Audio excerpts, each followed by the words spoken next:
Hello students, welcome to global online. This is Ankita Sood. Paper one preparation में आज मैं आपके लिए सैम्पलिंग टेक्निक्स के इंपॉर्टेंट क्वेश्चंस लेकर आई हूँ।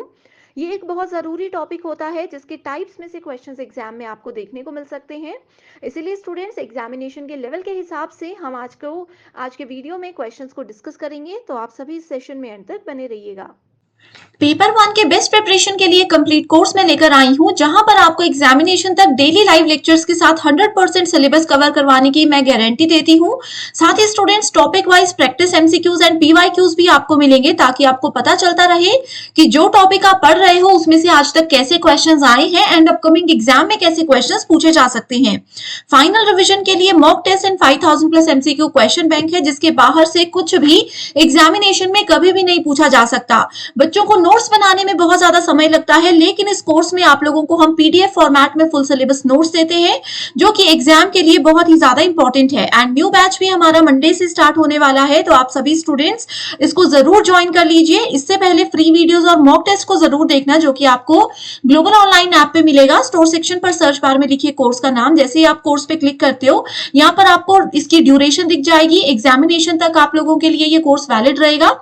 कंटेंट पर जाते ही आप देख सकते हो फ्री वीडियोस हैं, कंप्लीट मेरा कोर्स है, जिसमें आपको मेरे सभी लेक्चर्स के पीडीएफ्स मिल जाएंगे, टेस्ट मिल जाएंगे एंड वीडियो लेक्चर्स है, जिसके अलावा ना आपको कोई एक्स्ट्रा मॉक टेस्ट या ना एक्स्ट्रा कोई बुक खरीदने की जरूरत है। तो ये बहुत इंपॉर्टेंट कोर्स है, एग्जाम ओरिएंटेड प्रिपरेशन में आपको मदद करेगा।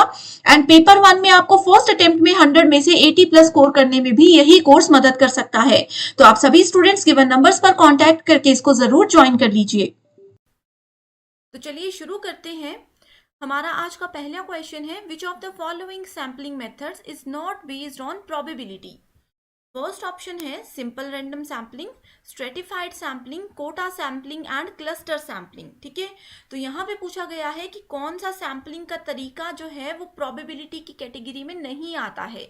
तो पहला पॉइंट यहाँ पे ये ध्यान रखना है कि हमेशा नॉट टर्म पे फोकस रखना है। ठीक है, तो पहले मैं बताती हूँ कि सैम्पलिंग क्या होता है। सैम्पलिंग का मतलब होता है डेटा को कलेक्ट करना। ठीक है, मान लीजिए कोई एक स्पेसिफिक ग्रुप है हमारे पास इंडिविजुअल्स का, जिस ग्रुप के थ्रू हम लोग डेटा को कलेक्ट करते हैं अपनी रिसर्च के लिए। ठीक है, तो इसी में हमारे पास दो टाइप्स आते हैं, probability and non probability sampling. तो प्रोबेबिलिटी सैम्पलिंग जो है उसका मतलब होता है, जैसे मान लीजिए कि 10 लोगों का ग्रुप है, तो अगर हम प्रोबेबिलिटी की बात करते हैं, यानी कि we are talking about random selection, तो इन 10 के 10 स्टूडेंट्स में से या जो भी लोग हैं, इन सभी की 100% चांसेस हैं कि इनका सिलेक्शन हो। ठीक है, एंड जो हमारे पास नॉन प्रोबेबिलिटी सैम्पलिंग टेक्निक होती है, वहां पे अगर 10 लोगों का ग्रुप है तो इनको हम डिवाइड करते हैं क्राइटेरिया के बेसिस पर। तो वो क्राइटेरिया कुछ भी हो सकता है, वो उनका एज भी हो सकता है, उनके वेट के अकॉर्डिंग भी हम उनको डिफाइन कर सकते हैं। ठीक है, अगर स्टूडेंट्स हैं तो उनके मार्क्स या परसेंटेज के अकॉर्डिंग भी हम उनको डिफाइन कर सकते हैं। तो ये होता है difference between random and probability and non probability sampling. ठीक है, तो इसके अलावा अब ऑप्शंस में अगर मैं आप लोगों को बताऊं, तो यहाँ पे हमारा राइट आंसर क्या होगा। यहाँ पे हमारा राइट आंसर होगा option number 3, that is quota sampling. ठीक है, तो यहाँ पे नॉट बेस्ड ऑन प्रोबेबिलिटी, यानी कि नॉन प्रोबेबिलिटी की डायरेक्ट बात की गई है। ठीक है, सो नॉन प्रोबेबिलिटी में एक तो आता है कोटा सैम्पलिंग, दूसरा आता है कन्वीनियंट सैम्पलिंग, तीसरा आता है स्नोबॉल सैम्पलिंग, चौथा आता है जजमेंट सैम्पलिंग, जिसको कि हम लोग पर्पजिव सैम्पलिंग भी बोलते हैं। ठीक है, वैसे ही अगर हम लोग प्रोबेबिलिटी सैम्पलिंग की बात करें तो इसमें भी हमारे पास 4 टाइप्स होते हैं। पहला आता है सिंपल, या फिर इसको हम लोग अनरिस्ट्रिक्टेड रैंडम सैम्पलिंग भी बोलते हैं। दूसरा आता है सिस्टमैटिक सैम्पलिंग, तीसरा आता है stratified sampling and fourth type होता है क्लस्टर सैम्पलिंग। ठीक है, तो ये होते हैं 4 इनके पॉइंट्स, जो कि बहुत ज़्यादा इंपॉर्टेंट है। सो सेकेंड क्वेश्चन है सैम्पलिंग केसेस मीन्स। बहुत बेसिक क्वेश्चन है कि जो सैम्पलिंग केसेस होते हैं उसको हम लोग क्या बोल सकते हैं। तो यहाँ पे पहला ऑप्शन है कि अगर हम लोग सैम्पलिंग को यूज करते हैं सैम्पलिंग फ्रेम्स के अंदर।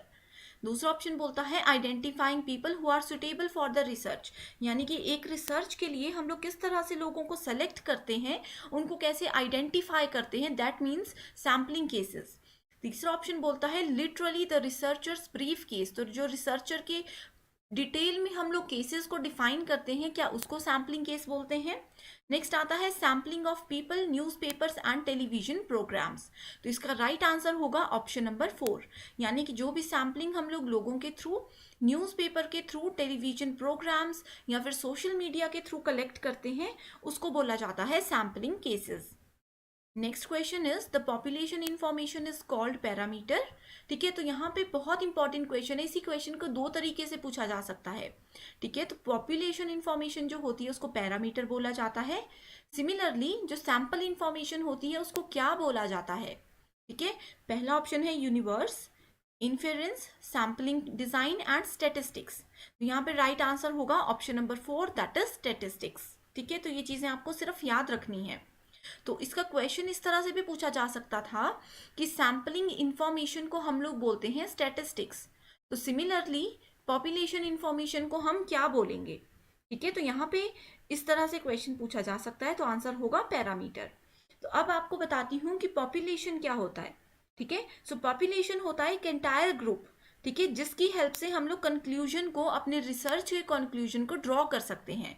जैसे कि अगर मान लीजिए 10 लोगों का ग्रुप है जिनके थ्रू हम लोग क्वेश्चनियर लेकर के या फिर इनको सैंपल के रूप में यूज करके क्या करते हैं, डेटा को कलेक्ट करते हैं। Next question is which of the following are non probability sampling methods. तो ये अभी मैंने आप लोगों को बताया है, इसका आंसर क्या होगा, इसका आंसर होगा option number 2, that is B, D and E. ठीक है, judgemental, snowball and quota sampling, तो ये तीनों आते हैं प्रोबेबिलिटी, नॉन प्रोबेबिलिटी के अंदर। ठीक है, अभी क्वेश्चन नंबर 1 में हमने ये चीजें डिटेल में डिस्कस की हैं। Next question is which of the following sampling procedures will be appropriate for concluding researches with empirico inductive research paradigm. तो जहां पे भी आप लोगों को एम्पीरिको इंडक्टिव रिसर्च की बात आती है, that means we are talking about कि any of the non probability sampling procedures. तो जहां पे भी नॉन प्रोबेबिलिटी सैम्पलिंग होगा वहां पे हमेशा एम्पीरिको इंडक्टिव रिसर्च की बात की गई होगी। ठीक है, next question is suppose we have to investigate the working efficiency of nationalized bank of India, which one of the following would you follow। ठीक है, तो यहाँ पे पूछा गया है कि अगर एक कोई बैंक के थ्रू यहाँ पे आइडेंटिफाई किया गया है, ठीक है, तो यहीं से आप लोगों को चीजें क्लियर होनी चाहिए कि we are talking about multi stage sampling. ठीक है, तो इसमें क्या होता है, जैसे नेशनलाइज्ड बैंक इन इंडिया पूछा गया है, ठीक है, तो उसमें अगर हम लोग किसी के वर्क को इन्वेस्टिगेट करते हैं तो वहां पे क्या होगा, मल्टीपल स्टेजेस पे हम लोग सैम्पलिंग करेंगे। जैसे स्टाफ का अलग होगा, उसके बाद लोगों का अलग सैंपल हम लोग कलेक्ट करेंगे। ठीक है, सबका क्राइटेरिया डिफरेंट होगा। Next question is when a research problem is related to heterogeneous population, the most suitable sampling method is। तो अगर हम लोग heterogeneous population यानी कि डिफरेंट तरह के लोगों को यूज करके जो है पॉपुलेशन के थ्रू डेटा को कलेक्ट कर रहे हैं, तो उसको क्या बोला जाएगा, cluster sampling, stratified sampling, convenient sampling और लॉटरी सैम्पलिंग। तो सबसे पहले तो मैं आप लोगों को ये बात बता दूं कि लॉटरी सैम्पलिंग कोई टर्म नहीं होती है। ठीक है, तो यहाँ पे राइट आंसर होगा option number 2, that is stratified sampling. तो इस क्वेश्चन में मैं आप लोगों को एक बार डिटेल में बताना चाहती हूँ कि स्ट्रेटिफाइड सैम्पलिंग होता क्या है। ठीक है, तो इसके थ्रू हम क्या करते हैं, एक पॉपुलेशन को यानी कि ग्रुप को डिवाइड करते हैं। ठीक है, इन सब पॉपुलेशन यानी कि इसको सब ग्रुप्स में डिवाइड करते हैं। ठीक है, तो इन सब ग्रुप्स को बोला जाता है स्ट्राटा। ठीक है, जैसे मान लीजिए कि 10 लोगों का ग्रुप है, तो हम इनको डिवाइड कर सकते हैं या तो इनके एज के बेसिस पे कि 0 से लेकर के 10 ईयर्स के स्टूडेंट्स जो बच्चे हैं वो अलग चले जाएं। ठीक है, 11 से 15 वाले अलग चले जाएं, या फिर उनके वेट के अकॉर्डिंग हम उनको सेलेक्ट कर सकते हैं, उनके क्लास के अकॉर्डिंग उनको सेलेक्ट कर सकते हैं। तो ये होता है स्ट्रेटिफाइड सैम्पलिंग। ठीक है, नेक्स्ट आता है क्लस्टर सैम्पलिंग। तो क्लस्टर सैम्पलिंग में क्या करते हैं, हम लोग पॉपुलेशन को अगेन सब ग्रुप्स में डिवाइड करते हैं। ठीक है, लेकिन जो इसमें हर एक ग्रुप होता है उसकी सिमिलर कैरेक्टरिस्टिक्स होती है, सिमिलर प्रॉपर्टीज होती है, लेकिन स्ट्रेटिफाइड सैम्पलिंग में ऐसा बिल्कुल भी नहीं होता है। ठीक है, तो ये जो बेसिक से डिफरेंसेस है ना इन सभी के बीच में, ये आपको पता होने चाहिए। ठीक है, एक बात और आपको पता होनी चाहिए कि क्लस्टर एंड स्ट्रेटिफाइड ये किस में आता है, ये प्रोबेबिलिटी सैम्पलिंग में आता है। एंड जो नेक्स्ट है हमारे पास कन्वीनियंट सैम्पलिंग, ये आता है नॉन प्रोबेबिलिटी में। ठीक है, सो कन्वीनियंस या कन्वीनियंट सैम्पलिंग जो होता है, इसमें हम लोग उन इंडिविजुअल्स को इंक्लूड करते हैं who happen to be most accessible to the research. ठीक है, यानी कि ग्रुप में से ऐसे लोगों को हम उठाएंगे जो कि हमें पता है कि मोस्ट एक्सेसिबल है। मान लीजिए 50 लोगों का ग्रुप है, तो उसमें से हमें 5 ऐसे स्टूडेंट्स को सिलेक्ट करना है जो कि डांस बहुत अच्छा करते हैं, तो उसमें यूज करेंगे कन्वीनियंट सैम्पलिंग को। ठीक है, नेक्स्ट क्वेश्चन है which technique is generally followed when the population is finite. तो अगर फाइनाइट है, हमें फाइनाइट नंबर ऑफ पीपल वहां पे अवेलेबल हैं, तो कौन से टाइप के मेथड को हम यूज करेंगे? तो आंसर होगा हमारे पास, right answer, systematic sampling technique. ठीक है, तो सिस्टमैटिक सैम्पलिंग टेक्निक क्या होता है? इसको हम लोग सिंपल रैंडम सैम्पलिंग की तरह बोल सकते हैं, लेकिन डिफरेंस बिल्कुल छोटा सा होता है इन दोनों में। वो ये होता है कि ये थोड़ा इजी होता है। ठीक है, सिस्टमैटिक सैम्पलिंग जो होता है ये थोड़ा इजियर होता है as compare to simple random sampling. ठीक है, इसमें क्या होता है, हर एक मेंबर जो होता है पॉपुलेशन में, उसको हम एक नंबर प्रोवाइड कराते हैं। ठीक है, बट ये जो अगर हम लोग रैंडम सैम्पलिंग की बात करें तो उसमें रैंडमली नंबर अलॉट कराए जाते हैं, लेकिन सिस्टमैटिक सैम्पलिंग में सिस्टमैटिक वे से उनको नंबर अलॉट किए जाते हैं, तो जिससे कि हम लोग उनको ईजिली आइडेंटिफाई कर सकते हैं। फॉर एग्जाम्पल 10 स्टूडेंट्स हैं, उनको अगर हमें नंबर, चाहे हम रोल नंबर की ही बात करते हैं, रोल नंबर अलॉट कराने हैं, तो मान लीजिए हम उनको मार्क्स के अकॉर्डिंग नंबर दे रहे हैं। जो क्लास में फर्स्ट आया है उसको रोल नंबर 1, जो सेकंड है उसको रोल नंबर 2, तो उसको बोला जाएगा systematic sampling technique. Next question है generalised conclusion of the on the basis of a sample is technically known as. ठीक है, सो जनरलाइज्ड कंक्लूजन जो होता है एक रिसर्च का, एक सैंपल का, उसको क्या बोला जाता है? Data analysis and interpretation, parameter inference, statistical inference, या ऑल ऑफ द अबव। तो right answer we have is data analysis and interpretation. ठीक है, तो कैसे हम डेटा को एनालाइज कर रहे हैं, कैसे उसको इंटरप्रेट कर रहे हैं, उसी के थ्रू हम लोग कंक्लूजन निकाल सकते हैं। Last question is which one of the following principle is not applicable to sampling। तो यहाँ पे कौन सा प्रिंसिपल है जो सैम्पलिंग में यूज होता ही नहीं है? ठीक है, तो पहला ऑप्शन है sample units must be clearly defined. तो किस यूनिट पे, किस क्राइटेरिया के बेस पे हम लोग सैम्पलिंग कर रहे हैं वो क्लियरली डिफाइन होना चाहिए।